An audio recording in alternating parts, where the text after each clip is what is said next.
with every single episode. Today is the 29th of January. We are looking at chapter 6, if I'm not mistaken. Yes, chapter 6 of The Richest Man in Babylon. Technically, episode 18 since we started this journey of the podcast on the 13th of January. And heads up, we're already halfway through this book. We're already halfway through our second book of the year, and we're still in the month of January, which means in the first week of February, we'll be done with book 2, giving us 3 more weeks to finish book 3 in the second month of the year. So we are doing very well, staying committed to this journey of 1 chapter a day, because we only know what we know, and to get better, to do better, to operate at a better level, we need to know more. All right, so yesterday's chapter again was, I'll give you a quick recap, but I think we're getting to a place where most of these podcast recordings are back in the morning, where I'm fresh, ready, more energetic than I am at the nighttime. And that's because, and if you're a trader, just pay particular attention, please, to our YouTube channel this weekend. We've got our live war room happening tomorrow, Sunday, but I'll also do a pre-recorded war room today, God willing, if there's time. And this whole week when I was recording at night, the mornings were quite hectic. We were trying to move most of our corporate funds in and around the stock market crash in anticipation for what the FOMC did, which was kind of like fairly predictable based on tapering. But yeah, I'll have an entire video around what Powell said, what the markets are doing, and I'll also be looking at how the crypto markets are adjusting, what to look out for. But if you're a consistent follower of the war rooms, you'll notice that everything that we predicted 3 weeks ago is still playing out, right? So back to today's reading, Saturday, we are looking at chapter 6. And just a recap, yesterday, in the story that we're looking at, and I know the momentum is a little bit slower because of the way I've been reading this thing, and the English is old school, but please do not let that stop you from gaining, as much knowledge as you can. This is a phenomenal good book. If I'm not doing justice to it, please get a copy for yourself, right? A lot of the stuff I got to know came from specifically this one book. All right. So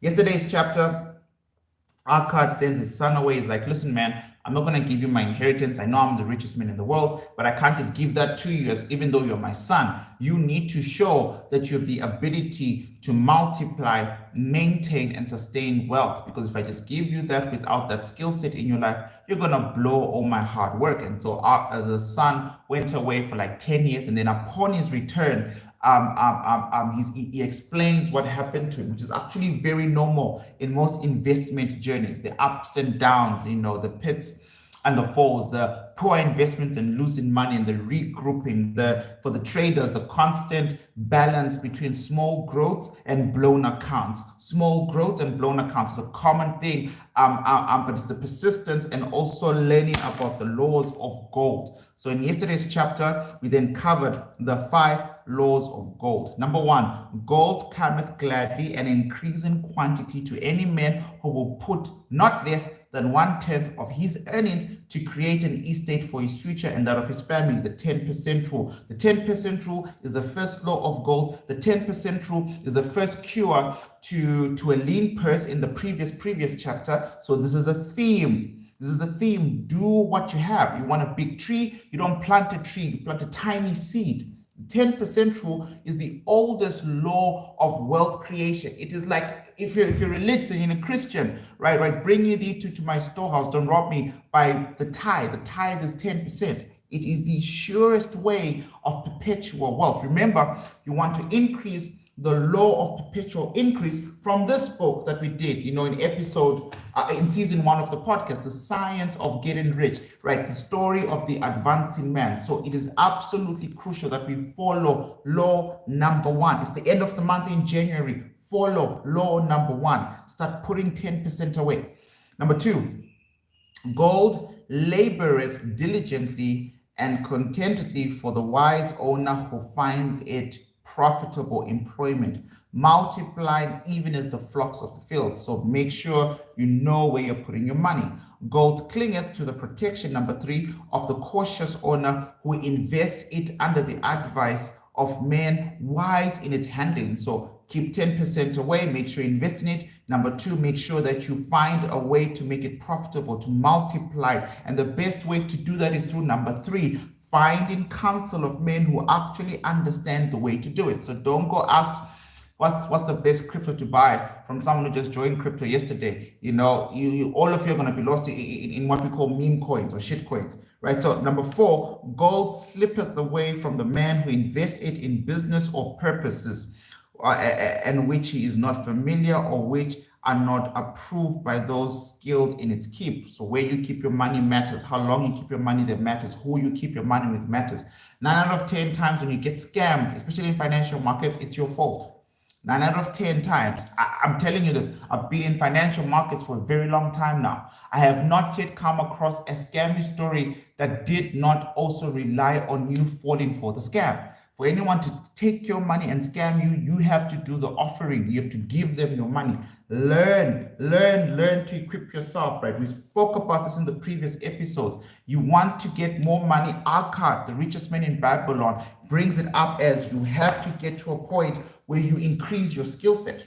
So that's why at 365 Trading Academy, we don't do account management. We don't trade on people's behalf. We equipped people. We give you the knowledge-based skill sets to handle your own finances. It's absolutely important that you learn, that you become the expert in handling your gold. Right, and number 5, gold flees the man who would force it to impossible earnings, or who follow with the alluring advice of tricksters and schemers, or who trust it to his own inexperience and romantic ideas in investment, right? So that's what we got from the 5 laws of gold yesterday. Today's chapter, the gold lender of Babylon, chapter 6, the gold lender of Babylon, tomato. 50 pieces of gold. Never before had Random, the spear maker of Babylon, carried so much gold in his leather wallet. Happily down the king's highway from the palace of his most liberal majesty he strode. Cheerful, the gold clinked as the wallet at his belt swayed with each step. The sweet music he had ever heard. 50 pieces of gold, all his. He could hardly realize his good fortune. What power in those clinking discs. They could purchase anything he wanted: a grand house, land, cattle, camels, horses, chariots, whatever he might desire. What use should he make of it? This evening, as he turned into a side street toward the home of his sister, he could think of nothing he would rather possess than the same glittering heavy pieces of gold his to keep. It was upon an evening some days later that a perplexed Rawdon entered the shop of Mathon, the leader of gold dealer in jewels and rare fabrics. Glancing neither to the right nor to the left at the colorful articles artfully displayed, he passed through the living quarters at the rear. Here he found the gentle Mathon lounging upon a rug, partaking of a meal served by a black slave. I think I addressed the slave thing yesterday.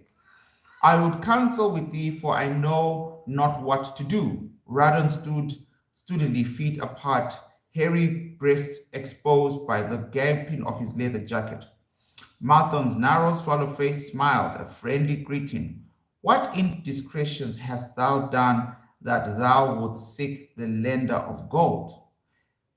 Has been unlucky at the gaming table, or had some pomp dame entangled thee? For many years I have known thee, yet never hast thou sought me to aid thee in their troubles. So this guy's got a lot of gold. He's just made a lot of gold from his living, selling spears, right? And then he goes to visit Mathon, who, by the way, is a guy who lends gold. So he's like the typical loan shark, but maybe legitimized back then. But he basically is a gold lender. And they're like, look, you've never come to borrow gold, so why are you here, basically? No, not such as that. I seek no gold. Instead, I crave thy wise advice. Hear what this man doth say. No one comes to the lender of gold for advice. My ears must play me false. They listen true. Can this be so? Randon the spear maker doth display more cunning than all the rest, for he comes to Mathon not for gold but for advice. Many men come for me for gold to pay their follies, but as for advice, they want it not. Yet who is more able to advise than the lender of gold, to whom many men come in trouble? Thou shalt eat with me, Rondon, he continued. Thou shalt be my guest for the evening, Ando. He commanded the black slave, draw up a rug for my friend Rodan, the spear maker who comes for advice. He shall be my honored guest. Bring to him much food and get for him my largest cup. Choose well for the best wine that he may have satisfaction in the drinking. Now tell me what troubles thee. It's the king's gift, the king's gift.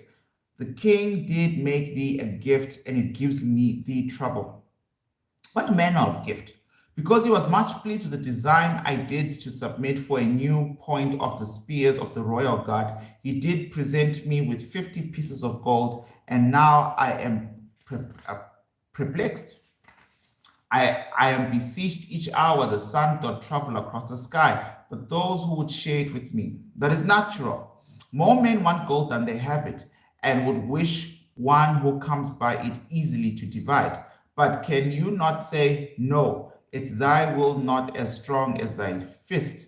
To many I can say no, yet sometimes it would be easier to say yes. Can one refuse to share with one's sister to whom he is deeply devoted? Surely thy sister would not wish to deprive thee of enjoying thy reward. But it is for the sake of Araman, her husband, who she wishes to see a rich merchant. She does feel that he has never had a chance, and she beseeched me to loan to him this gold, that he may be a prosperous merchant and repay me from his profit. So basically, look, man, I've got a lot of gold. It's my first time having a lot of gold, and I don't know what to do with it because my sister, whom I love, my only sister, has come to me asking for some of my gold for her husband. Her husband is a merchant, and he wants to borrow the gold so he can grow his merchant business and then pay me back in profits, etc. Okay, my friend, resumed Mathon, it's a worthy subject thou bringest to discuss. Gold bringeth unto its possessor responsibility. Where are my highlighters? I think the cleaning stuff. The one thing I hate is don't touch the office, the stuff on the table anyways. And sometimes it can get messy. But anyways, I found it. Sorry about that. Look, so he says, my friend, resumed method, it is a worthy subject that bringeth to discuss. Gold bringeth unto its possessor responsibility and a changed position with his fellow men. It bringeth fear lest he lose it or be tricked away from him. You know, when we're talking about trading, this is important, a very big part of trading psychology, but we'll teach it very properly when the time comes. It bringeth a feeling of power and the ability to do good. Likewise, it bringeth opportunities whereby his very good intentions may bring him into difficulties. Didst ever hear the farmer of Neva, who could understand the language of animals? I wot not, for it's not the kind of tale men like to tell over the bronze caster forge. I will tell it to thee, for thou should know that to borrowing and lending there is more than the passing of gold from the hands of one to the hands of another. From borrowing and lending, so much more is happening than just passing money from one end to another. This farmer could understand what the animals said to each other. Did linger in the farmyard each evening just to listen to their words. One evening he did hear the ox bemoaning to the ass the hardness of his lot. I do labor, says the ox, pulling the plow from the morning until night. No matter how hot the day or how tired my legs or how bow doth chafe my neck, still must I work. But you are a creature of leisure. You are trapped with a colorful blanket and do nothing more than carry our master about where he wishes to go, ox versus donkey. When he goes nowhere, you do rest and eats the green grass all day. Now the ass, in spite of his vicious heels, was a good fellow and sympathized with the ox. My good friend, he replied, you do work very hard, and I would help ease your lot. Therefore, will I tell you how you may have a day of rest. In the morning, when the slave comes to fetch you to the plow, lie upon the ground and bellow much that he might say you are sick and cannot work. So the ox took the advice of the ass, and the next morning the slave returned to the farmer and told him the ox was sick and could not pull the plow.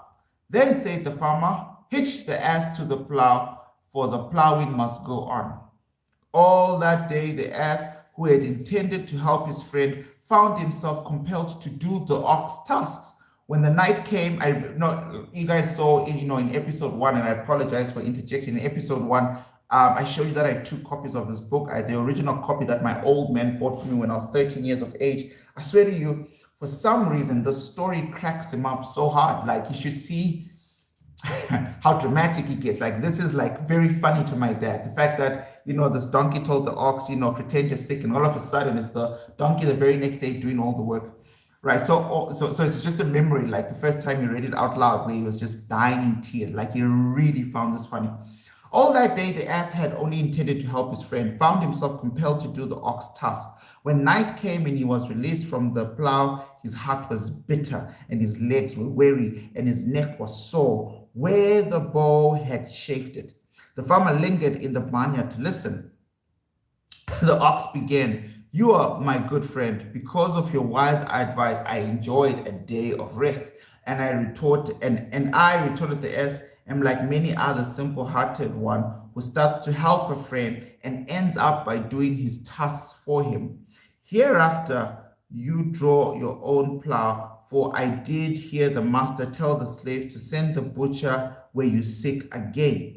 I wish you would, for you are a lazy fellow. Thereafter they spoke to each other no more. This ended their friendship. Canst thou tell the moral of this tale, Rondon?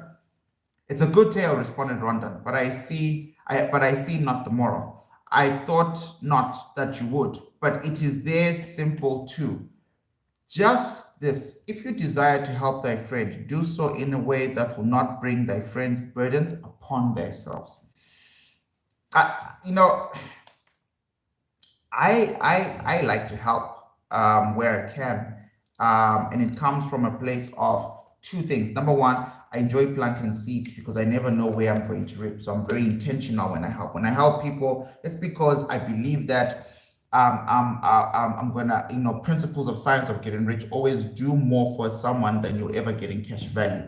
The one thing I never do, especially within the academy, and it's been very difficult for some people, over the years, is I never borrow students money. I never get into a financial transaction. I never, ever wanna, be someone's mentor, but also their loan person, because it actually interferes with that particular relationship. And I think that's part of the story here. It's like, listen, man, if you desire to help thy friend, do so in a way that will not bring thy friend's burdens upon thyself. I had not thought of that. It's a wise moral. I wish not to assume the burdens of my sister's husband, but tell me, you lend to many. Do not the borrowers repay? Mathon smiled the smile of one whose soul is rich with experience. Could a loan be well made if the borrower cannot repay? Must not the lender be wise and judge carefully whether his gold can perform a useful purpose to the borrower and return to him once more, or whether it will be wasted by one unable to use it wisely, and leave him without his treasure, and leave the borrower with a debt he cannot repay? It's a very interesting, very important point, right? So this guy is saying, look, I do borrow people money, but I'm very wise about who I borrow. I need to make sure it's productive. We just did the 5 laws of gold. Make sure wherever you put your gold, it multiplies and comes back. Make sure it's based on the wise counsel of people who actually know what they're doing. So this guy's life's purpose is to borrow people gold. And he's saying, well, would it be gold can perform, can a loan be well made if the borrower cannot be repaid, right? So that's quite important. I'll show to thee these tokens in my token chest, and let them tell thee of their stories. In the room he brought a chest as long as his arm, covered with red pigskin and ornamented with bronze design. He placed it upon the floor and squatted before it, both hands upon the lid. For each person to whom I lend, I do exact a token from my token chest to remain there until the loan is repaid. When they repay, I give it back. But if they never repay, it will always remind me of one who is not faithful to my confidence. The safest loans, my token box tells me, are those whose possessions are of more value than the one they desire. They own lands or jewels or camels or other things which could be sold to repay the loan. So this guy gets security. He gets some type of security before he gives out that money. You want $100, I'm going to take something worth $300 from you, and then when you pay me back my $100, you can keep your asset. If you don't pay me back my $100, I'm going to sell that thing for $300 so I can get back how much it is that you actually owe me, right? So that's pretty much what I'm getting out of this. Some of the tokens given to me are jewels of more value than the loan. Others are promises that if the loan do not repaid as agreed, they will deliver to me certain property settlement. On loans like those, I am assured that my gold will be returned with the rental thereon, for the loan is based on property. The loan is based on property. Another class are those who have the capacity to earn. They are such as you who labor or serve and paid. They have income, and if they are honest and suffer no misfortune, I know they also can repay the gold I can loan them and the rental to which I am entitled, which loans are based on human effort. Others are those who have neither property nor assured earning capacity. Life is hard, and there will always be more who cannot adjust themselves to it. Alas for the loans I make them, even though they will be longer than a penance my token box may censure me in the years to come, unless they are granted by a good friend of the borrower who know him honorable. Mathon released the claps and opened the lid. Rodan leaned forward eagerly. At the top of the chest, a bronze neck piece lay upon a scarlet cloth. Mathon picked up the piece and patted it affectionately. This shall always remain in my token chest because the owner has passed on into great darkness. I treasure it, his token, and I treasure his memory, for he was my good friend. We traded together with much success until out of the east he brought a woman to wed, beautiful but not like our women, a dazzling creature. He spent his gold lavishing to gratify her desires. He came to me in distress when his gold was gone. I counseled him. I told him I would help him to once more master his own affairs. He saw by the sign of the great bull that he would, but it was not to be. In a quarrel, she thrust a knife into the heart he dared her to pierce. And she, questioned Brandon. Yes, of course, this was hers. He picked up the scarlet cloth. In bitter remorse, she threw herself into the Euphrates, their enemies. These loans will never be repaid. The chest tells you, Rodan, that humans in the thrones of great emotions are not safe risks for a gold lender. Here now, this is different. He reached for a ring carved of ox bone. This belongs to a farmer. I buy rugs of his woman. The locusts came, and they had not food. I helped him, and when the new crop came, he repaid me. Later he came again and told of strange goats in a distant land and described by a traveler. They had long hair, so fine and so soft it would weave into rugs more beautiful than any other seen. In Babylon, he wanted a herd, but he had no money. So I did lend him gold to make the journey bring back goats. Now his herd is begun, and next year I shall surprise the lords of Babylon with the most expensive rugs it has been their good fortune to buy. Soon I must return his ring. He doth insist on repaying promptly. Some borrowers do that, quiet, Rodan. If they borrow for purposes that bring money back to them, I find it so. But if they borrow because of their indiscretions, I warn thee to be cautious if thou wouldst ever have thy gold back in hand. Tell me about this, requested Rodan. Picking up a heavy gold inset with jewels in rare signs. The women do appeal to my good friend, bantered Manath. I'm still very young, younger than you, retorted Rodan.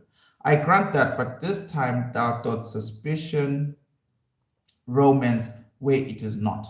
The owner of this is fat and wrinkled, doth talk so much and say little, she drives me mad. Once they had much money and were good customers, but ill times came upon them. She has a son of whom she would make a merchant, so she came to me and borrowed gold that he might become a partner of a caravan owner who travels with his camels, battering in one city. What he buys in a what sorry so she came to me and borrowed gold that he might become a partner of a caravan owner who travels with his camels, battering in one city what he buys in another. All right, so good friend got sick, friend lost riches, wife comes to him, can I borrow gold to get our bounce back, etc., etc. This man proved a rascal, for he left the poor boy in a distant city without money, without friends, pulling out early while the youth slept. Perhaps when his youth has grown to manhood, he will repay. Until then, I get no rental for the loan, only much talk. But I do admit the jewels are worthy of the loan. Did this lady ask their advice as to the wisdom of the loan? Quite the otherwise. She had pictured, to herself the son of hers as a wealthy and powerful man of Babylon. To suggest the contrary was to infuriate her. A fair rebuke I had. I knew the risk of this inexperienced boy, but as she offered security, I could not refuse her. This man, continued Mathon, waving a bit of a pack rope tied into a knot, belongs to Nebuta, the camel trader. When he could buy a head larger than his funds, he brings to me this knot, and I lend him according to his needs. He is a wise trader. I have confidence in his judgment and can lend him freely. Many other merchants of Babylon have my confidence because of their honorable behavior. Their tokens come and go frequently in my box.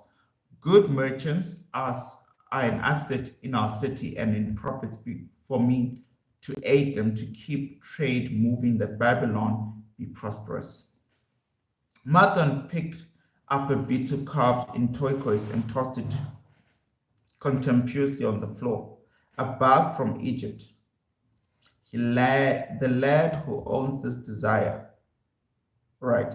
The lad who owns this does not care whether I have received back my gold. When I reapproach him, he replies, How can I replay when fate pursues me? You have plenty more. What can I do?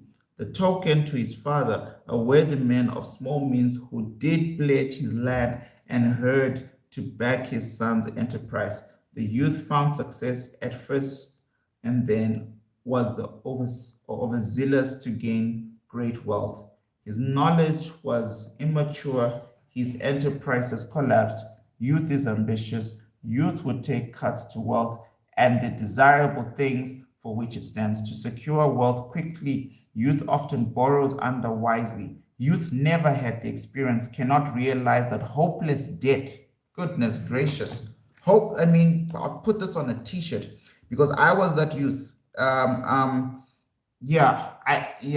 Debt, guys. Talk about this another time. Youth never having had experience cannot realize that hopeless debt is like a deep pit into which one may descend quickly and where one may struggle vainly for many days. It is a pit of sorrow, regrets, where the brightness of the sun is overcast. Night is made upon unhappy by relentless sleeping. Yet I do not discourage borrowing of gold. I encourage it. I recommend it be for wise purpose. When I was looking at the stats about the top millionaires in America, so just to share, because my partner and I sat down about 2 weeks ago in mid-January, and every year she asks me, what's my year looking like? What do I want to do with 365 Trading Academy? What do I want to do with 365 Trading Corporation?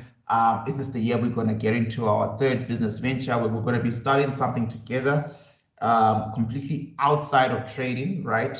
Something that I know she will be a master of. So I'm looking forward to that venture. But anyways, I brought up, my usual long list of things I want to accomplish. I always have more things to do than time, than days in my life. And I think for me that's good. I always have stuff to do, lots of stuff to do. So I wanna move back. I wanna go back and get another master's degree.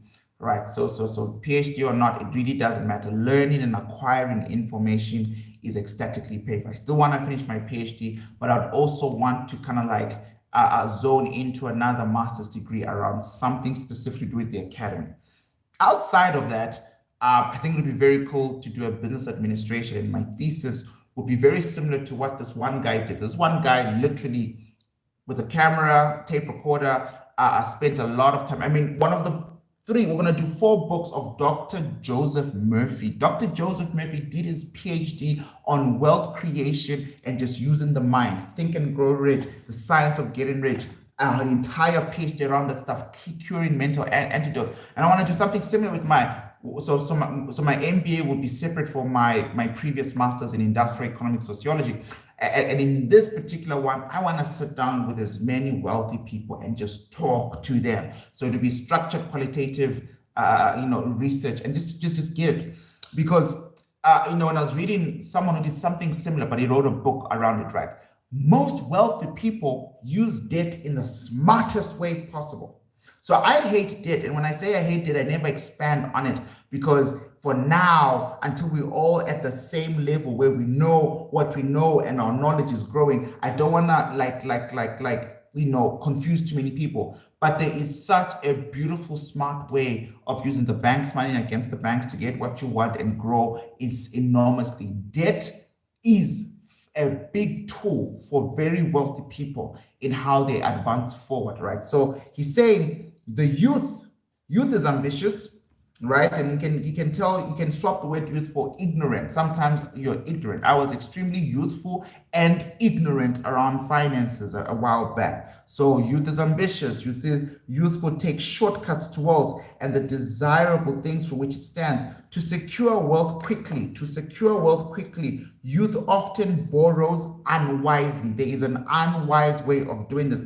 I mean, I look at people, they say you got a good job, and this is not financial advice. It's not financial advice, but let me just quickly look at the charts. You've got a good job, you've been working at a good job for 2 to 3 to 4 years, you don't have bad bills, and you're looking at the crypto markets, and Bitcoin is now half its previous all-time high value. Bitcoin has dropped by 50%. Ethereum is in the low 1,000 US dollars, and you've got a good job, and then you go to the bank and you work out a 2-year personal loan. Let's say, I don't know, not financial advice. This is just me. Look, I'm a trader. Can I tell you that if those of you read the adventures of a currency trader by Rob Booker, you will learn why Jpy is a safe haven, right? Jpy is a safe haven because that country borrows institutions and banks and hedge funds across the world a lot of money. Smart trading institutions get that money because they're going to pay such a low interest rate back to Japan.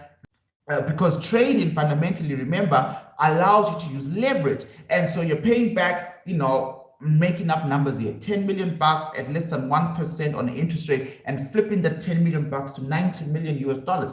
It's an everyday life game thing, right? So you're not using your capital, it's borrowed capital. We can talk about in real estate, the same game is played that way. So he's saying, look, man, to secure wealth quickly, youth often borrows unwisely. All right. So my example, by the way, you got a good job and you get a personal loan for 250,000 rands, in a South African bank, whatever, and they approve of it, and you sign some terms where you will have to pay back the loan fully within 3 to 5 years, something like that. You work out your costs, etc. Can you, with your current salary, the current way of living, make it? And then you take that money, lump sum, and you just hold. You just buy the dip. Within the first year of that, you can pay back the loan.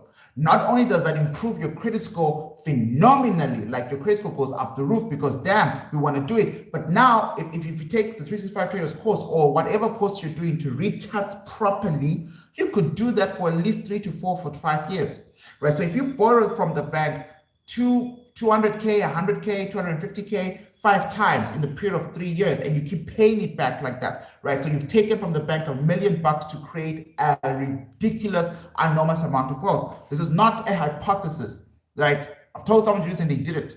They fit the criteria. It works very well, right? There's another way to borrow money for other things, and I think that's what he's trying to do. Okay, so I'll just get back to the book. But he's basically saying to secure wealth quickly, often youth borrows unwisely. Youth, never having had experience, cannot realize that hopeless debt for cars. Hopeless debt is like a deep pit in which one may descend quickly and where one may struggle vainly for many days. It is a pit of sorrow and regrets where the brightness of the sun is overcast and night is made unhappy but restless sleeping. Yet I do not discourage borrowing gold. I encourage it. I recommend it for a wise purpose. I myself made my first real success as a merchant with borrowed gold.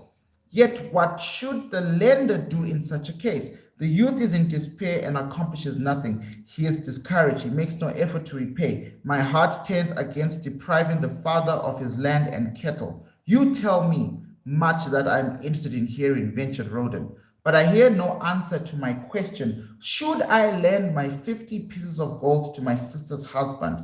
They mean much to me.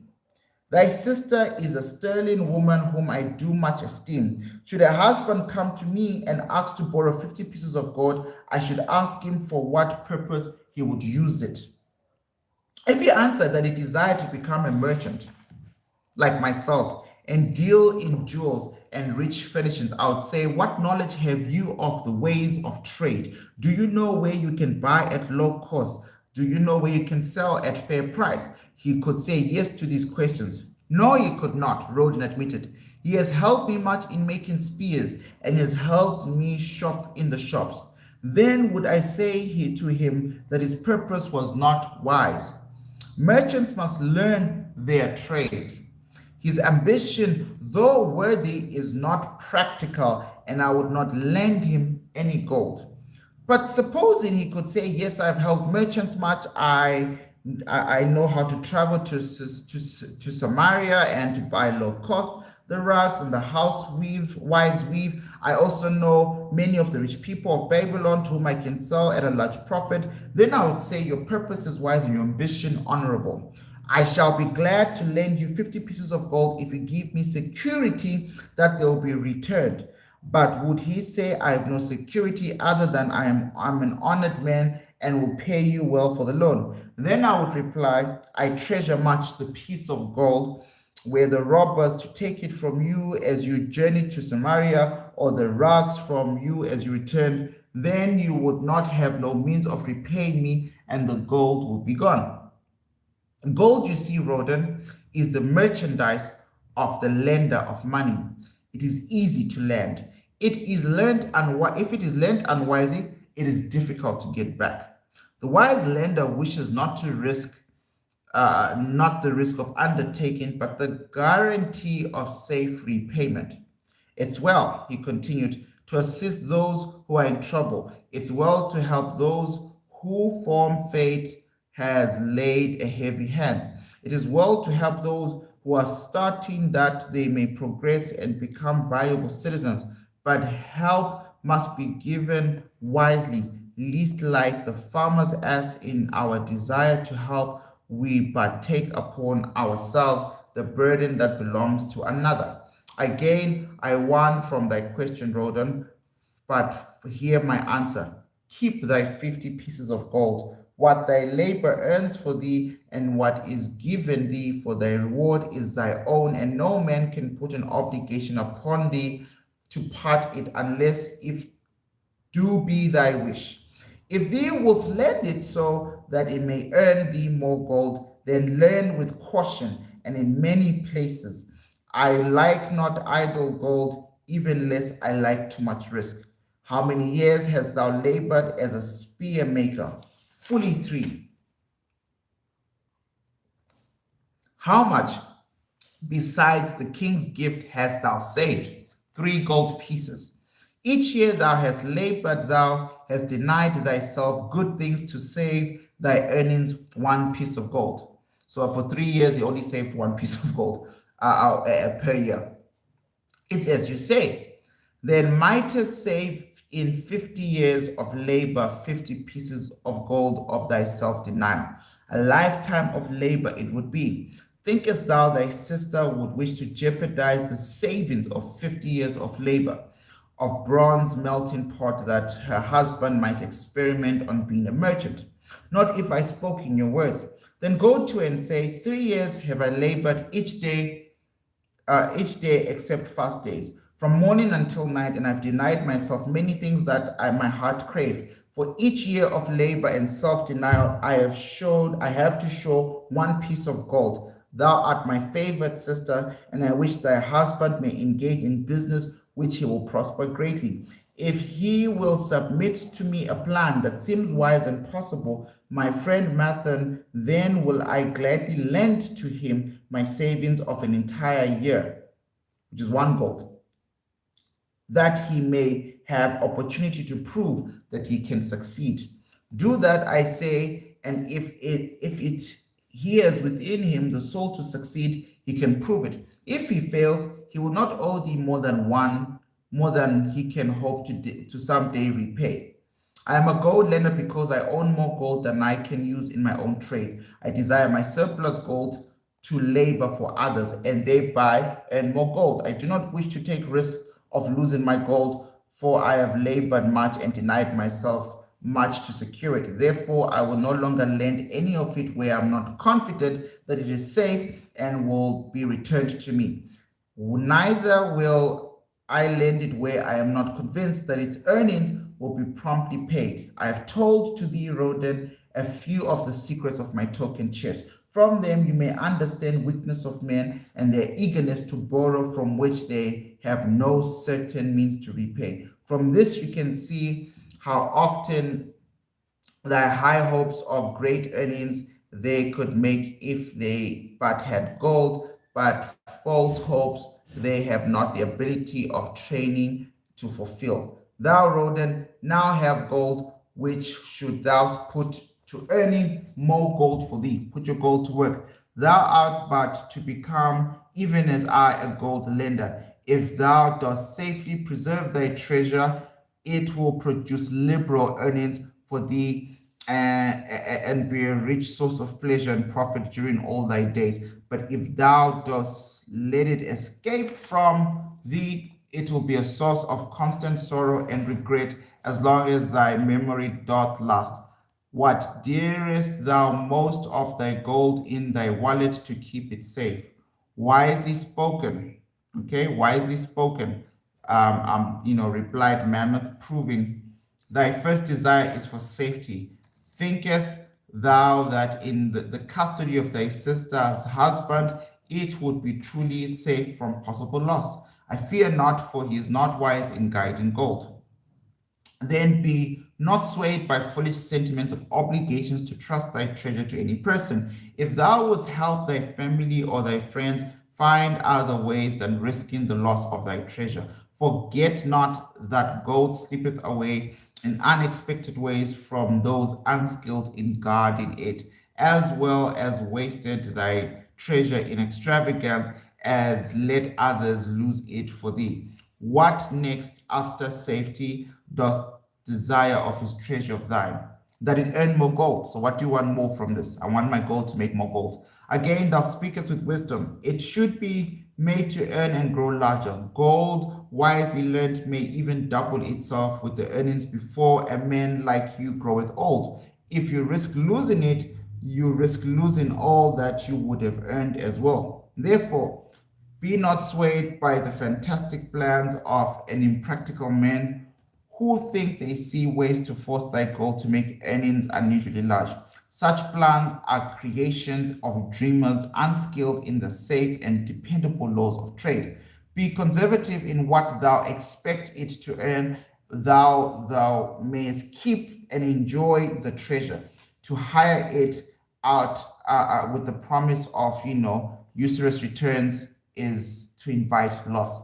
Seek to associate thyself with men and enterprises whose success is established, that thy treasure may earn liberal under their skillful use and be guarded safely by their wisdom and experience. Mayest thou avoid the misfortunes that follow most of the sons of men, to whom God sees fit to entrust gold. When Rodan would thank him for his wise advice, he would not listen, saying, The king's gift shall teach thee much wisdom. If wouldst keep thy 50 pieces of gold, thou would be discreet indeed. Many uses will tempt thee. Much advice will be spoken to thee. Numerous opportunities to make large profits will be offered thee. The stories from my token box should warn thee before thou let any piece of gold leave thy pouch, to be sure that thou hast a safe way to pull it back again. Should any advice appeal to thee, return again. It is gladly given. Ere thou goest, read this which I have carved beneath the lid of my token box. It applies equally to the borrower and to the lender. And what was carved there says, better a little caution than a great regret. 365, everybody. We are done with chapter 6. I mean, tomorrow I can give you guys a recap. I normally read the chapter, and then before I start the next day, I go through the chapter again by myself just to create, a quick summary. But the basic take home is be careful what you're doing with your money. The book assumes, by the way, that these are lifelong lessons. The book assumes that a year from now, when you've started your 10% rule and you've started to make money for you, that you'll have spent almost a year to 2 years applying the 7 cures of a lean purse. Make thy gold fatten, make thy gold multiply, seeking advice on how to invest better, growing your fund. And now you're at a point like this man who finally has a lot of money, who finally can now see the fruit of his labor, right? 3-4 years, 1 year down the line, later on, or stroke of luck, right? We spoke about luck earlier on, where all of a sudden a sum of money lands in your lap. And this book is just giving you a projection of time, that at some point in time, you will get to the stage in your life where you actually have 50 pieces of gold, quote unquote, right? When you actually have money and what to do with it, right? The temptation to do ABC and how to handle that, right? So thank you for the old wisdom. I appreciate you guys for tuning in. Thank you for listening on Spotify, on the YouTube channel. I appreciate every single one of you. Join me tomorrow, Sunday, as we look at chapter 7, the walls of Babylon, and as we slowly but surely move towards the end of this book. I give or take about 5 days from now, we'll be done with this interesting book, difficult to read out loud, I won't even lie, but I still love it. I still love it, right? Enjoy your day. 365, shake my hand. I appreciate you, and see you in the next one. Peace.